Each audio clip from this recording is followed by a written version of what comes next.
दोस्तों नमस्कार। एक बार की बात है, एक बौद्ध भिक्षु और उनका शिष्य गांव-गांव घूमकर लोगों को धर्म उपदेश दिया करते थे। एक बार एक गांव में धर्म उपदेश देकर वहां से चलने ही वाले थे कि तभी अचानक जोर-जोर से बारिश होने लगी। उन्होंने बहुत देर तक प्रतीक्षा की, बारिश रुकने का नाम ही नहीं ले रही थी। तो उन्होंने निर्णय किया कि वो इसी गाँव में एक छोटी सी कुटिया बनाएंगे और अगले कुछ हफ्तों तक इसी गाँव में रहेंगे। उन्होंने गाँव के बाहर एक छोटी सी कुटिया बनाई और वही रहने लगे। लोगों को उन भिक्षु के मुँह से बुद्ध के उपदेश और शिक्षाओं को सुनना बहुत ही अच्छा लगता था। इसलिए हर दिन बहुत से गांव वाले उनके उपदेश सुनने उनके पास आने लगे। गांव के लोग बौद्ध भिक्षुओं का बहुत आदर करते, गहरा स्नेह रखते और बहुत मान सम्मान देते। वो उनके खाने के भी व्यवस्था करते और बहुत से गांव वाले तो उपदेश सुनने के पश्चात उन्हें कुछ उपहार भी देकर जाते। इस तरीके से बौद्ध भिक्षु और उनका शिष्य उस गाँव में ठहरे रहे। फिर एक दिन अचानक बौद्ध भिक्षु शिष्य से कहते हैं कि हम बहुत दिन से इस गाँव में रुके हुए हैं, अब यहाँ से चलना चाहिए। ये सुनकर शिष्य कहता है, लेकिन क्यों गुरुजी, हम यहाँ कितने अच्छे से तो रह रहे हैं, यहाँ के लोग कितने अच्छे हैं, ये लोग हमें इतना मान सम्मान और उपहार भी तो देते हैं, क्यों ना हम यहाँ कुछ दिन और रुक ले, उसके पश्चात यहाँ से चले जाएंगे और तब तक हमारे पास बहुत सी दान दक्षिणा और उपहार भी इकट्ठे हो जाएगी। शिष्य के मुँह से ऐसी बातें सुनने के बाद गुरु ने कहा कि हम यहाँ अब और नहीं रुक सकते, हम यहाँ पहले ही बहुत रुक चुके हैं। वैसे भी धन और उपहार इकट्ठा करके हम करेंगे क्या, ये चीजें हम भिक्षुओं के किसी काम की नहीं है, हमें इसे लगाव भी नहीं रखना चाहिए। हम तो त्याग के मार्ग पर चले हैं, फिर हम इस धन का क्या करेंगे। गुरु ने शिष्य के आंखों में देखते हुए कहा, हम आज ही यहाँ से चलेंगे और जो भी हमें उपहार में मिला है वो सब यहाँ छोड़ दो और खाली हाथ मेरे साथ चलो। शिष्य तो वो सारे उपहार अपने साथ लेकर जाना चाहता था, लेकिन वो गुरु की आज्ञा का उल्लंघन भी नहीं कर सकता था। इसलिए जाते जाते कुछ चांदी के सिक्के गुरु को बिना बताए अपने कपड़ों की पोटली में छिपा लेता है। जैसे ही वे कुछ दूर चले, उन्हें रास्ते में बहुत बड़ी नदी मिली। वो जिस गांव में धर्म उपदेश देना चाहते थे वहां तक पहुंचने के लिए उन्हें इस नदी को पार करना ही था। जब वो नदी के किनारे पर पहुंचे तो वहां एक नाव चालक बैठा हुआ था। उसने दोनों भिक्षुओं को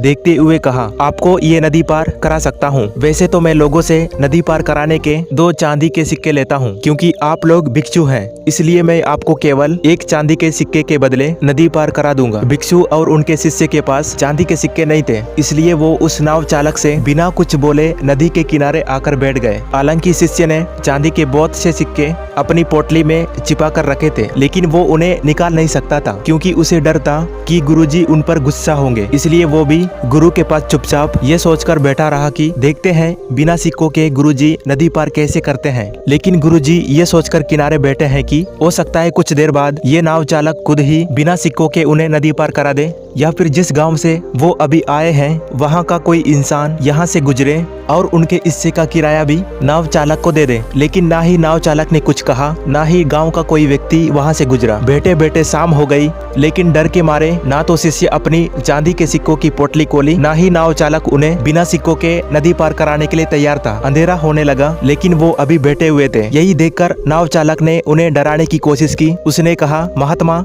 रात होने को है और रात में आप लोगों का यह ठहरना खतरनाक हो सकता है, क्योंकि बहुत से खूंखार जंगली जानवर रात में इस नदी में पानी पीने आते हैं और आपके साथ कुछ भी हो सकता है। इसलिए या तो आप जहां से आए हैं वही वापस लौट जाए, या फिर मुझे सिक्के देकर ये नदी पार करें और अपने गंतव्य तक पहुँचे। और वैसे भी कुछ देर बाद मैं भी अपने नाव लेकर यहाँ से जाने वाला हूँ। जैसे ही शिष्य ने उस नाव चालक के मुँह से खतरे की बात सुनी, वो बहुत डर गया। उसने तुरंत ही अपनी पोटली में से 2 चांदी के सिक्के निकाले और नाव चालक को देते हुए कहा, कृपया हमें जल्दी से नदी पार करा दे। नाव चालक ने सिक्के लेकर उन्हें नदी पार करा दी। गुरुजी ने कहा, जब मैंने तुम्हें कुछ भी लेने से मना किया था, चांदी के सिक्के क्यों रख लिए थे, तुमने मेरी बात क्यों नहीं मानी। शिष्य ने कहा, गुरुजी, अगर ये चांदी के सिक्के मेरी पोटली में नहीं होते हम बहुत बड़ी मुसीबत में फंस सकते थे। रात का समय था और कुछ भी हो सकता था। इन सिक्कों ने ही हमें सुरक्षा दी है और आप धन्यवाद करने की बजाय मुझे डांट रहे हैं। ये सुनकर गुरुजी ने मुस्कुराते हुए कहा, जब तक ये सिक्के तुम्हारी पोटली में बंद थे तब तक हम दोनों मुसीबत में थे, लेकिन जैसे ही तुमने इन्हें बाहर निकाला